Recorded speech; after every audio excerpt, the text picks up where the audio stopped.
Hello बच्चों, आइए question देखते हैं। जीवन की उत्पत्ति का सविस्तार वर्णन कीजिए। तो देखिए, सबसे पहले अगर हम बात करें मुख्य अवधारणा की, तो जीवन की उत्पत्ति के लिए अनेक सिद्धांत दिए गए थे, जिनमें सबसे सही सिद्धांत रासायनिक विकास का सिद्धांत था। और रासायनिक विकास का जो सिद्धांत है वो ओपेरिन व हेल्डन के द्वारा दिया गया था। और इस सिद्धांत में बताया गया कि जो आदिम वातावरण है,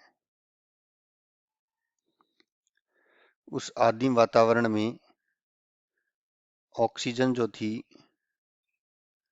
वह अनुपस्थित थी,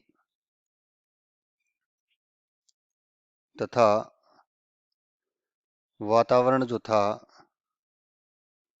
वह अपचायक था। और वातावरण में कुछ गैसें भी थी, जैसे कि मीथेन,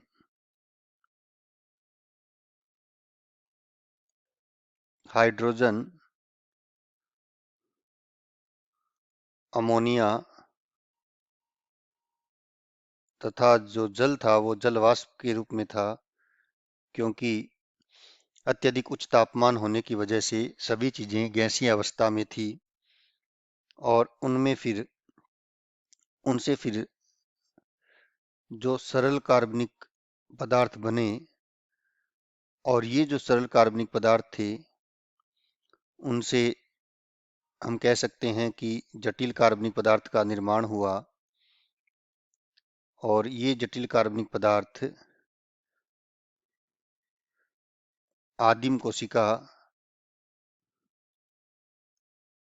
का निर्माण करते हैं, जो कि अवायवीय श्वसन करती है, और उससे फिर सुविकसित कोशिका बनती है।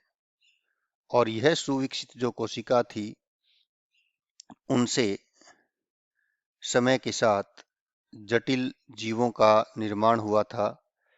तो इस प्रकार से ये पूरा जो सिद्धांत है यह रासायनिक विकास का सिद्धांत कहलाता है।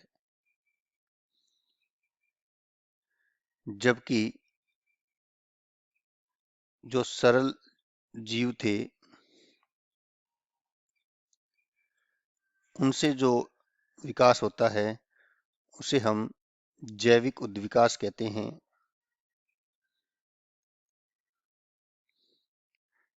और जैविक उद्विकास को समझाने के लिए डार्विन ने सिद्धांत दिया था, जिसे प्राकृतिक वर्ण का सिद्धांत कहते हैं।